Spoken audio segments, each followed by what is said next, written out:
Dieu en tant que Dieu créateur, en tant que l'être qui nous adresse finalement le regard par la création, c'est ce qu'on peut appeler Dieu le Père. C'est la face que Dieu montre à l'existence, à la création, par l'acte de création. Alors il y a l'omniprésence de Dieu dans la création. Finalement, Dieu, en étant l'unique un, se reflète forcément dans tout ce qui est créé. Ça, on peut l'appeler le Saint-Esprit.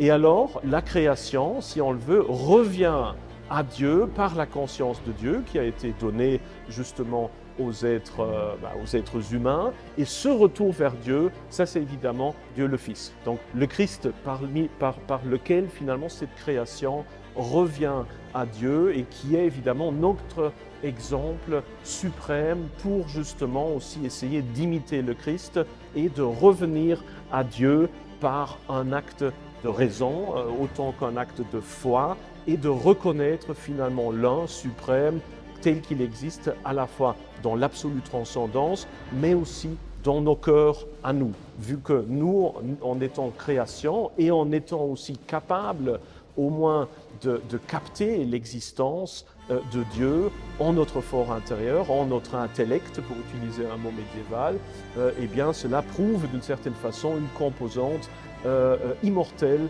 au sein donc, de notre existence, qu'on peut souvent appeler l'âme, et qui est la véritable partie dans laquelle réside déjà ici-bas cette composante immortelle, et qui est évidemment aussi ce qui retournera, idéalement en tout cas, à Dieu après notre mort.